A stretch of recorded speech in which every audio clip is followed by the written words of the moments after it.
Hi, this is Vrishti. I'm from KAGR. We are an EdTech upskilling platform. Can I ask you a couple of questions? What's your name? My name is Vedika. Okay, and I'm going to ask you a couple of questions just to figure what you do for a living. Is that okay? Great. So give me a range of the number that you earn. So I do a few things and I earn about 50 to 55,000 rupees a month. What is the creativity level in this field? Pretty up there, yeah. I'd say so, yeah. Right. And are you happy with your job? I am, yeah. Does it allow work from home? Yes. So like I said, I do 2-3 things. One or two of them are very flexible and then there's one where I'm supposed to be in specific places at specific times. Right. So let me just make a guess. Are you working in the field of marketing? Yes, one of them, totally. Okay. What do you do for a living? So I actually head a performance marketing team. This is based in Amsterdam. It's called Acing Agency. I'm heading a team of these performance marketers. So we run ads for huge brands. Yeah, it's based mostly in Europe. So what skills does one need to get into agency life? So it actually depends upon your interest first of all. So if you are actually like really interested into knowing how a business works, so it's very basic in nature first of all. So if you are knowing about a business and you feel that yeah, this is something which I relate to and you actually want to make sure that you help this business or a brand going from the ground up, then if you have that interest, then yes, you would be able to like get really interested into it. So it doesn't like require any sort of special skill set, but it's more about your own personal interest, whether or not you actually want to get into the growth of a business or your own brand for that matter. What's your name, sir? My name is Israni, Harnam Milandas Israni. Wow, what do you do? What did you used to do for a living, sir? I am a civil engineer. Okay, and why civil engineering? Dad was a doctor, so somebody had to be an engineer. Of course. He wanted me to be a doctor, and I said no. Then I decided. Can you tell me something about your journey? Where did you do your education? How did you start this? Because we were placed in Madhya Pradesh after partition in 1947, I got my education in Madhya Pradesh. I did my engineering from Gwalior, which I passed in 1963, and I came to Bombay for searching a job.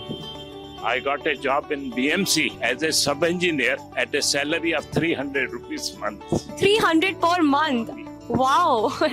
Yeah. What's your name, sir? My name's Amit. And what about you? Kapil. Okay. What do you guys do for a living? I'm a travel consultant. Wow, that sounds interesting, isn't it? It's very interesting. It's very rewarding. Wow, that's great. What about you, sir? I'm a hotel marketer. So are you guys friends? We are. And He's how? also my client. Oh, that's interesting. So how did you guys meet? Kapil was involved with a marketing company and a very big chain of hotels called the LHW Hotels. And we as a travel agent were selling those properties. So he happened to come down and introduce himself. And he said, Amit, you're selling our properties. So we became a member of his hotel chain and that's how it started. Wow, that is interesting.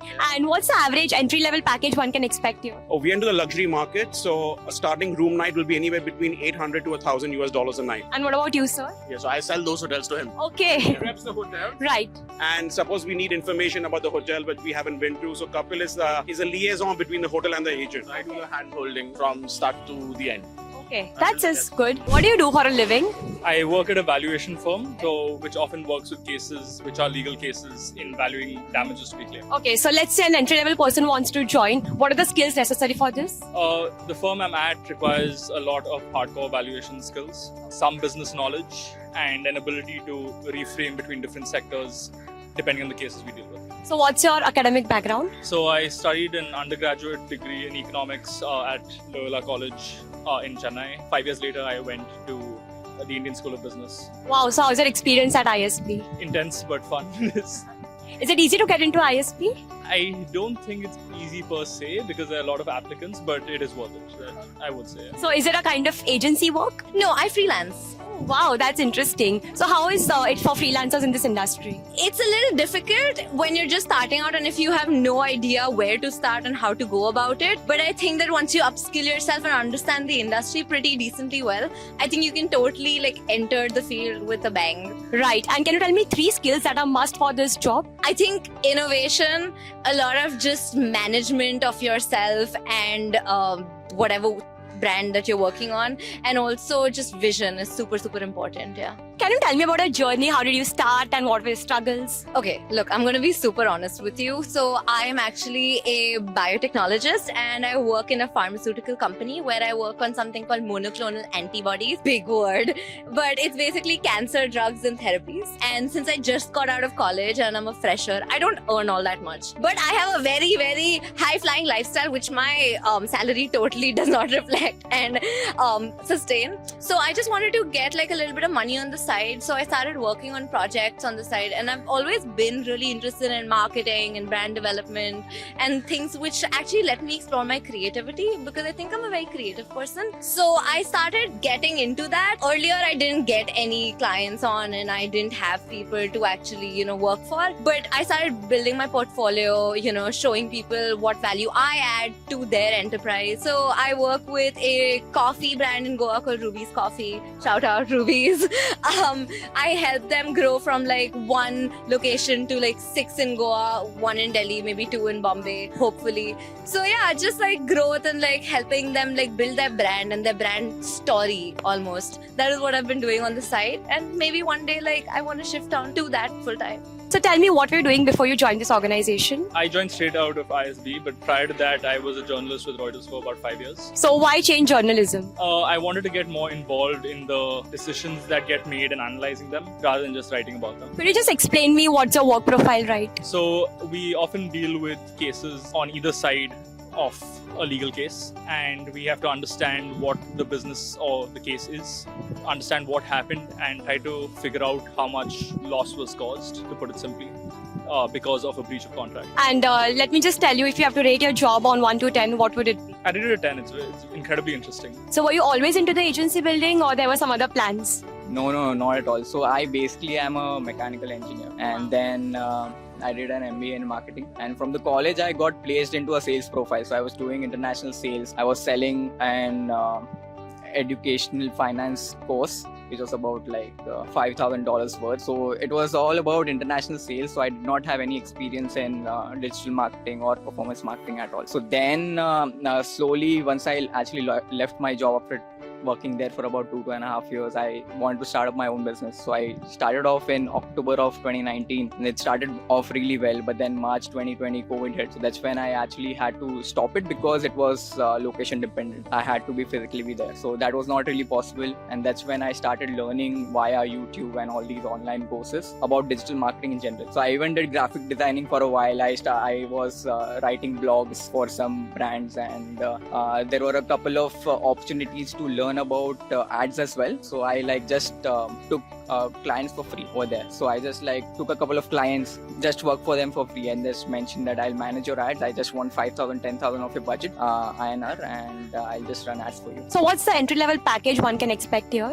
In performance marketing, I would say it depends a lot. So if you are working for an Indian firm, and if you are an entry level performance marketer, maybe around 30 to 50,000. But if you are working on a freelance basis, and if you are having international clients, then maybe you can charge anywhere between $500 to $1,000. Yeah, so what's the role of upskilling in your career? I actually have made my career by upskilling, right? So I think I mentioned that I was an engineer, then I got placed into a sales profile, and I was doing a business, and then I'm heading a team of performance marketers. At each and every step, I had to make sure that I'm well versed with what's happening in the market, for especially performance marketing. As I mentioned, I started off with graphic design, and then one thing led to another, and then that's how I understood the platforms, and then I started getting into more deeper courses which are very specific of how to build a brand in general, right? So you have to continuously upskill yourself, at the same time be into the field. So I have been in the industry for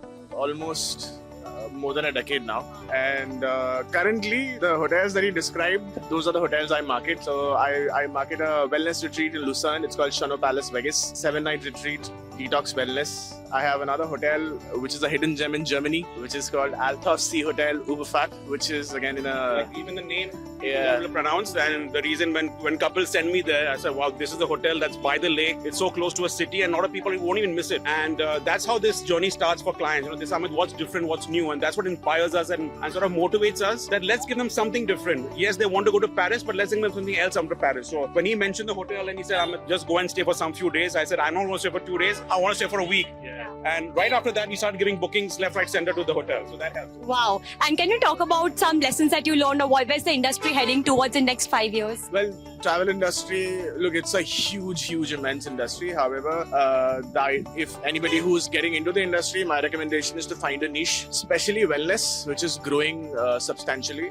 Find those kind of clients who are looking to be fit from here and from your body, and that's the way to go. Right. People are looking for authentic experiences. Right. It's no more just staying in a 5-star luxury hotel in the top suite. It's more to do with experiencing the local life. So I also work with a Turkish company. So we organize tours where they get to meet the aristocrats, dine with them at their residences. Yeah. So those are the kind of experiences that clients are looking for right now. One last. Experience than actual travel. It's not just going to a hotel for bed and breakfast. It's what the surrounding areas, what the staff. Sometimes you get the best information from the local staff, from the concierge, and then you go to those experiences. So I think the trend is that Indian travelers are now more open-minded to experiences, more than, okay, listen, I have to go to a Ritz-Carlton or a Four Seasons. So that's the change right now we see. How many hours did you used to work? I used to work for almost 16 hours or so. 16 hours a day. Wow. I think that's not difficult. That's so difficult in our generation. Yeah.